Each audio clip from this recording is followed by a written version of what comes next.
മനസ്സു തളർത്തുന്ന പല വാക്കുകളും നാം കേട്ടിരിക്കാം. എന്നാൽ ഇന്ന് ദൈവം നമ്മെ ഓർമ്മിപ്പിക്കുന്നത്, ശത്രുവിന്റെ വാക്കുകൾ കേട്ട് നിങ്ങൾ തളരരുത്. ദൈവത്തിന് നിങ്ങളെക്കുറിച്ചുള്ള പദ്ധതി വെളിപ്പെടാതിരിക്കുവാൻ ശത്രുവായവൻ ഒരുക്കുന്ന കെണിയിൽ കുടുങ്ങാതെ ജീവിതയാത്ര മുന്നോട്ട് നയിക്കുവാൻ കഴിയുന്നുവെങ്കിൽ തീർച്ചയായും നിങ്ങളുടെ ജീവിതത്തിൽ ഒരു വലിയ മാറ്റം നിങ്ങൾ കാണുക തന്നെ ചെയ്യും. കഴിഞ്ഞ നാളുകളിൽ നാം കേട്ട മുറിപ്പെടുത്തുന്ന വാക്കുകൾ നമ്മുടെ ഹൃദയത്തിൽ കയ്പായി നാം വെച്ചുകൊണ്ടിരിക്കുന്നെങ്കിൽ ഇന്ന് നമ്മുടെ ഹൃദയത്തിൽ നിന്ന് അതൊന്ന് എടുത്തു കളയണം. കാരണം നിങ്ങളുടെ ജീവിതത്തിൽ നിങ്ങൾ യേശുവിനോട് കൂടെ നിൽക്കുമ്പോൾ നിങ്ങൾക്കെതിരെ സംസാരിച്ച ഒരു വാക്കുകളും നിങ്ങളുടെ ജീവിതത്തിൽ നടക്കുകയല്ല, മറിച്ച് ദൈവിക പദ്ധതികൾ മാത്രമേ നിങ്ങളുടെ ജീവിതത്തിൽ നടക്കുകയുള്ളൂ. നാം ഒരു കാര്യം മനസ്സിലാക്കണം, യഥാർത്ഥത്തിൽ നിങ്ങളുടെ അനുഗ്രഹം, നിങ്ങൾക്ക് വരുന്ന ഒരു നന്മ, അതിൽ സന്തോഷിക്കുന്നവർ ഒരുപക്ഷെ നിങ്ങൾക്ക് ചുറ്റും വളരെ കുറവായിരിക്കാം. എന്നാൽ നാം നന്മ അനുഭവിക്കണമെന്ന്, നമ്മുടെ ജീവിതയാത്രയിൽ വിജയം കാണണമെന്ന് ദൈവം നമ്മെക്കുറിച്ച് ആഗ്രഹിക്കുകയാണ്. കഴിഞ്ഞ നാളുകളിൽ ശക്തമായി ദൈവത്തിനു വേണ്ടി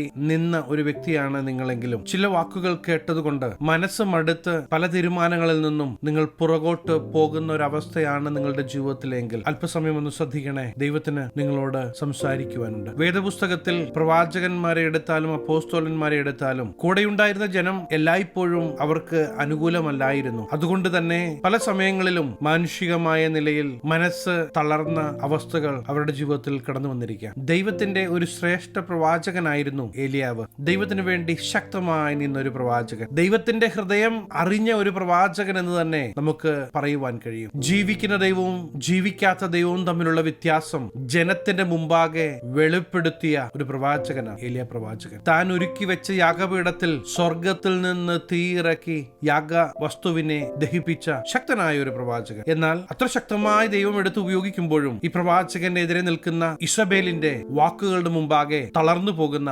മനസ്സുമടുക്കുന്ന ഏലിയാവ് പ്രവാചകനെ 1 രാജാക്കന്മാർ 19-ാം അധ്യായം 1 മുതലുള്ള വാക്യങ്ങൾ നമുക്ക് കാണുവാൻ കഴിയും. ശക്തമായി ദൈവത്തിനു വേണ്ടി നിന്ന വ്യക്തിയാണ്. എന്നാൽ ശത്രുവിന്റെ വാക്ക് കേട്ട് ഇനി എനിക്ക് ജീവിക്കണ്ട എന്നുവരെ പറയുന്ന പ്രവാചകനെ നമുക്കവിടെ കാണുവാൻ കഴിയും. പലപ്പോഴും ഇതുപോലെ തന്നെയാണ് നാമും. ദൈവശബ്ദം കേട്ട് ദൈവത്തിനു വേണ്ടി നിൽക്കുവാൻ നാം തയ്യാറാകുമ്പോൾ കൂടെയുള്ള എല്ലാവരും നമുക്ക് അനുകൂലമാകുമെന്ന് ഒരിക്കലും നാം ചിന്തിക്കരുത്. ചിലപ്പോൾ നാം ഒത്തിരി സ്നേഹിക്കുന്നവരിൽ നിന്ന് തന്നെ നമ്മെ മുറിപ്പെടുത്തുന്ന വാക്കുകൾ നാം കേട്ടു എന്ന് വരാം. ആ സമയങ്ങളിൽ അവരോട് കയ്പ് മനസ്സിൽ വെച്ചുകൊണ്ട് നടക്കാതെ നമ്മെ ഉള്ളതുപോലെ അറിയുന്ന ദൈവത്തിന്റെ കരത്തിലേക്ക് നമ്മുടെ ഹൃദയത്തിൽ കടന്നു വരുന്ന വിഷയത്തെ കൊടുത്ത് നാം ഒന്ന് ഫ്രീ ആയതിനു ശേഷം ദൈവശബ്ദത്തിനു വേണ്ടി കാതോർക്കുന്നുവെങ്കിൽ ഈ ദൈവം നമ്മെ ആശ്വസിപ്പിക്കുന്നത് നമ്മുടെ ജീവിതത്തിൽ നമുക്ക് അനുഭവിക്കുവാൻ കഴിയും. എന്റെ ശബ്ദം കേൾക്കുന്ന പ്രിയ ദൈവവേദലേ, ദൈവിക പദ്ധതിയിൽ നിന്ന് നമ്മെ മറിച്ചു കളവാൻ ശത്രുവായവൻ നമ്മുടെ ഹൃദയത്തിൽ ആദ്യം കൊണ്ടുവരുന്നത് ഭയമാണ്. അതിലവൻ വിജയിച്ചു കഴിഞ്ഞാൽ ശത്രുവിന് കാര്യങ്ങൾ കൂടുതൽ എളുപ്പമായി. എന്നാൽ നിങ്ങളുടെ ഹൃദയത്തിൽ കടന്നു വരുന്ന സകല ഭയത്തെയും ഇന്ന് യേശുവിന്റെ നാമത്തിൽ പുറത്താക്കണമെന്ന് ദൈവവചനം നമ്മെ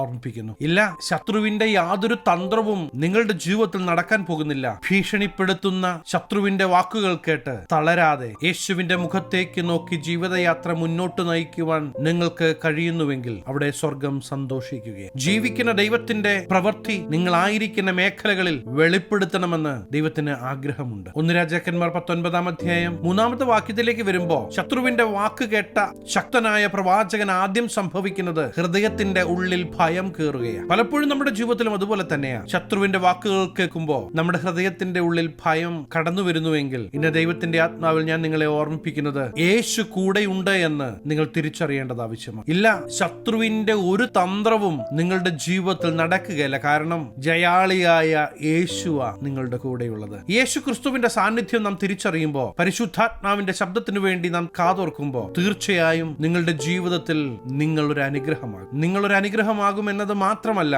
ദേശങ്ങൾക്കും നിങ്ങൾ ഒരു അനുഗ്രഹമാകുക തന്നെ ചെയ്യും. ഈ ജീവിക്കുന്ന ദൈവത്തിന്റെ പ്രവൃത്തി ദേശം കാണത്തക്ക വിധത്തിൽ നിങ്ങളിലൂടെ വെളിപ്പെടുത്തുവാൻ ഈ ദൈവം ആഗ്രഹിക്കുന്നു എന്ന് ഞാൻ നിങ്ങളെ ഓർമ്മിപ്പിക്കുകയാണ്. മരുഭൂമിയിൽ ഒരു ദിവസത്തെ വഴി ചെന്ന് ചൂരച്ചെടിയുടെ തണലിൽ മരണം ആഗ്രഹിച്ച് ദൈവമേ എന്റെ പ്രാണനെ എടുത്തുകൊള്ളണമേ എന്ന് പറയുന്ന ഏലിയ പ്രവാചകന് സംഭവിച്ചത് പലപ്പോഴെങ്കിലും നമ്മുടെ ജീവിതത്തിലും സംഭവിച്ചേക്കാം. അതുകൊണ്ടാണ് പല സമയങ്ങളിലും ദൈവം നമ്മെ ദൈവവചനത്തിലൂടെ ശക്തീകരിക്കുന്നതും ജീവിതയാത്ര മുന്നോട്ട് നയിക്കുവാൻ പ്രാപ്തമായ രീതിയിൽ ദൈവം നമ്മോട് സംസാരിക്കുന്നതും. ഇന്ന് വിഷമിച്ച് എല്ലാം മതി ഇനി വേണ്ട എന്ന് പറഞ്ഞിരിക്കുന്ന നിങ്ങളുടെ തോളത്ത് തട്ടി ദൈവത്തിന്റെ ആത്മാവിൽ ആലോചന അറിയിക്കുകയാ. ഇല്ല, ശത്രുവിന്റെ പദ്ധതി ഒന്നും നിങ്ങളുടെ ജീവിതത്തിൽ നടക്കുകയില്ല. ധൈര്യമായിരിക്കണം, അവിടെ നിന്ന് എഴുന്നേൽക്കണം. ദൈവത്തിന് വൻ കാര്യങ്ങളെ നിങ്ങളിലൂടെ ചെയ്തെടുക്കുവാനുണ്ട് എന്ന് മറന്നു പോകരുത്. അതെ, ഇന്നും ജീവിച്ചു പ്രവർത്തിക്കുന്ന ദൈവമാ നമ്മോട് കൂടെയുള്ളത്. സാധ്യതയുള്ളത്. ശത്രുവിന്റെ ഭീഷണിപ്പെടുത്തുന്ന വാക്കുകൾ കേട്ട്, മറ്റുള്ളവരുടെ മുറിപ്പെടുത്തുന്ന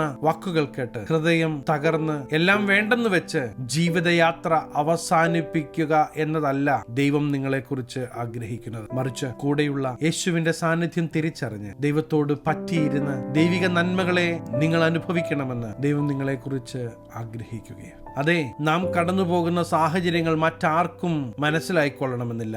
എന്നാൽ നമ്മെ ഉള്ളതുപോലെ അറിയുന്ന ദൈവം, നമുക്ക് വേണ്ടി പ്രവർത്തിക്കുവാൻ കഴിയുന്ന ദൈവം ഇന്നും ജീവിക്കുന്നുവെന്ന് നാം മറന്നു പോകരുത്. ഇന്ന് ഒരു വലിയ യാത്ര നിങ്ങളുടെ മുമ്പാകെയുണ്ട്. ഒരു വലിയ ദൈവത്തിന്റെ പ്രവൃത്തി നിങ്ങളിലൂടെ ചെയ്തെടുക്കുവാൻ ദൈവം ആഗ്രഹിക്കുന്നുവെന്ന് തിരിച്ചറിഞ്ഞ് നിങ്ങളായിരിക്കുന്ന അവസ്ഥയിൽ നിന്ന് ഒന്ന് എഴുന്നേൽക്കണം. യേശുവിനു വേണ്ടി നിൽക്കുവാൻ നാം തയ്യാറാകേണ്ടത് ആവശ്യം. അങ്ങനെ യേശുവിനു വേണ്ടി നിൽക്കുവാൻ, യേശുവിന്റെ സാന്നിധ്യമായി നിങ്ങളായിരിക്കുന്ന ദേശത്ത് നിങ്ങൾ മാറേണ്ടത് ആവശ്യം. പല ദൈവിക പദ്ധതികളും ഇന്ന് നിങ്ങൾക്ക് മനസ്സിലായിക്കൊള്ളണമെന്നില്ല. എന്നാൽ വിശ്വസിക്കാൻ കൊള്ളാവുന്ന ഈ ദൈവത്തിൽ കണ്ണുമടച്ചൊന്ന് വിശ്വസിച്ച് ദൈവിക ശബ്ദത്തിന് മുമ്പാകെ നിങ്ങൾ ഏൽപ്പിച്ചു കൊടുക്കുവാൻ തയ്യാറാണെങ്കിൽ ഈ ദിവസങ്ങളിൽ തന്നെ ദൈവത്തിന്റെ പ്രവൃത്തി നിങ്ങളായിരിക്കുന്ന ജീവിത മേഖലകളിൽ നിങ്ങൾ കാണുക തന്നെ ചെയ്യും. ഈ യേശു ഇന്നും ജീവിക്കുന്നത് കൊണ്ട് തീർച്ചയായും നിങ്ങളുടെ കരം പിടിച്ച് നിങ്ങളെ വഴി നടത്തുന്ന യേശുവിന്റെ സാന്നിധ്യം നിങ്ങളുടെ ജീവിതയാത്രയിൽ നിങ്ങൾ അനുഭവിക്കും. ഈ ചെറിയ സന്ദേശത്തിൽ ഞാൻ നിങ്ങളെ വീണ്ടും ഓർമ്മിപ്പിക്കാൻ ആഗ്രഹിക്കുന്നത്, ശത്രുവല്ല നിങ്ങളുടെ ഭാവി തീരുമാനിക്കുന്നത്, മറ്റൊരു വ്യക്തിയുമല്ല നിങ്ങളുടെ ഭാവി തീരുമാനിക്കുന്നത്. അതുകൊണ്ട് തന്നെ ശത്രുവിന്റെയും മറ്റുള്ളവരുടെയും വാക്കുകൾ കേട്ട് മനസ്സ് മടുക്കല്ല്, തളർന്നു പോകരുത്. എഴുന്നേൽക്കണം. യേശു എന്റെ കൂടെയുണ്ട് എന്ന് പറഞ്ഞ് നിങ്ങൾ എഴുന്നേൽക്കണം. ദൈവപ്രവൃത്തി തീർച്ചയായും നിങ്ങളുടെ ജീവിതത്തിൽ നിങ്ങൾ കാണും.